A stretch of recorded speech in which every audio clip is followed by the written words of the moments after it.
this opportunity. I'm Alex. I'm from Brazil. I'm second year PhD student at Faculty of Education. Today I shall present some reflections on the role of the research based on the analysis of a specific case, the development of a research collective of PhD students at the Faculty of Education. I will share some finds from document analysis and 7 interviews with members of this collective conducted in the past 2 months. And as a member of this collective, I aim to develop a more conceptualized understanding of the formation of this initiative. My position as a participant was recognized in this study. Moreover, I'm PhD research. In my research, I'm inquiring into research. So therefore, I'm very interested in how academics understand their own role and what motivates them to join a collective such as this. This case study analyzed the Cambridge Latin America Research in Education Collective, CLAREC. The collective was officially launched last October by 16 PhD students. The initiative formed the result of several events in previous years that brought together a group of PhD students at the faculty who decided to organize the collective. In the months since the collective has been launched, it has planned seminars and reading groups related to Latin America.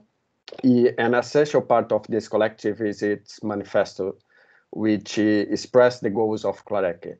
The establishment of a democratic space, recognize the privilege of its participants to be in an academic institution, and to make Latin American knowledge and needs more visible within the faculty, and to contribute to the recognition of Latin America epistemologies and support efforts to decolonize academia. So I explore 2 theoretical perspectives to conceptualize the role of the research in this specific case. Since the collective is within the field of education, my questions aim to understand how education is seen by the members of the group. I draw on ideas from Freire and Gramsci to frame my questions. So from Freire, I borrow the idea that education is never neutral, but always has a political position and purpose. From Gramsci, I take the idea that the education system can perform contradictory social functions. On the one hand, they may reproduce social order, have an interest, instrumental, utilitarian character, and aim to produce individuals capable of occupying function positions in society. On the other hand, the education system that have a disinterested approach, that it does not pursue immediate goals, but is concerned with more intrinsic and humanistic value of learning. It may aim to develop conscious citizens capable of defining their own path individually and collectively in society. Gramsci believes that the humanistic approach is essential to education if we are building truly democratic societies. In addition to this, I'm also interested in what role means within the group. So in this case, I'm relying on Margaret Asher's theories, which distinguish the idea of social agent and social actor.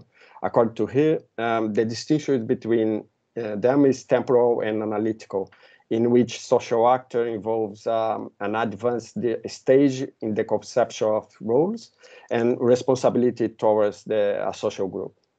So within these ideas in mind, I formulate 3 questions to be addressed with the members of CLAREC. By addressing these 3 questions that explore the perspectives and motivations of the members of the collective, my goal is to understand the purpose CLAREC serves for its members and how this relates to the roles of members and to education as a whole. So based on the interviews, analysis of the collectives, publications, and reflections on my own experience as a member, these are the finds. So firstly, the members of the collective primarily understood their role to be that they are students, developing researchers, not yet researchers. So this distinction is essential to understand the motivations that led them to form and join the collective. Moreover, when discussing the ideal perceptions of the role of the research, many expressed a view that CLAREC contributes certain conditions that facilitate the development towards the achievement of this ideal standard. Secondly, as they still see themselves in a developmental stage as researchers, this collective has instrumental utilitarian appeal for PhD students and its provision of an environment in which they can develop skills that strengthen their training and as researchers. However, this instrumental aspect was found less relevant as motivation to join the collective than more intrinsic benefits. The collective is perceived as a safe space and a friendly environment that allows them to easily build valuable connections with each other. This environment contributes to the sense that they are flourishing and moving towards the ideals that hope to embody as researchers. These intrinsic elements are mainly emotional, providing a sense of identity, belonging, and empowerment through collective participation. In this case, having their Latin America origins and interests in common have been the determinant condition for developing this bond. Fundamentally, it was the value of this relationship that motivated them to come together and to dedicate time and effort to their academic journey through collective activities. The fourth finding concerns to the theoretical issues mentioned earlier. It is possible to conclude that there are both individual and collective commitments to critical and transformative educational approach. I highlight three examples in this regard. One is the critical and transformative approach to education are presenting to a significant degree in theories explored in the members' research. Two, respondents demonstrate interest in their personal development as critical academic capable of producing relevant transformation contributions to education. Some of them expressed a specific interest in promoting transformation in more vulnerable social group. Moreover, how members define their role in these respects converge with Archer's definition of social actor, indicating a more active and participatory role in the field. And three, the interviews understood that the space they occupy need to be transformed, or more specifically, democratized and decolonized, since they recognize that they are in an elite institution in which the epistemologies of their region are not adequately represented.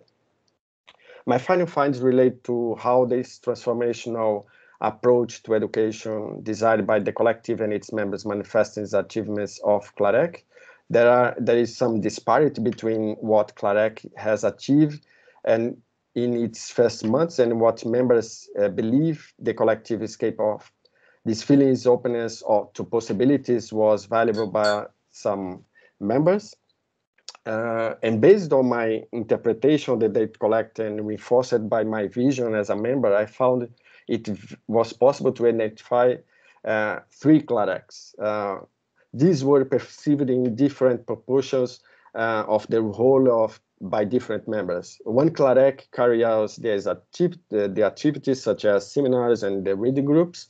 Another CLAREC is a more social environment. And a third CLAREC, it's a utopian space, open to possibilities of actions that would better approach the transformative purpose that the collective aims for. So my conclusion, to conclude, CLAREC is an initiative that can be understood from a perspective of critical and transformative education as conceptualized by Gramsci. However, this exploration is more about what CLAREC represents for its members than its achievements as a body. The collective is seen by its members as a safe space that promotes valuable relationship between the participants who share common interests, identities, and values. In this space, it's a space that allows doctoral students to flourish as researchers and citizens. It enables its members to pursue relevant transformation contributions to education, bring them closer to becoming the research they aim to be. So thank you very much. And those are the references. Oh, thank you so much, Alex. We've got about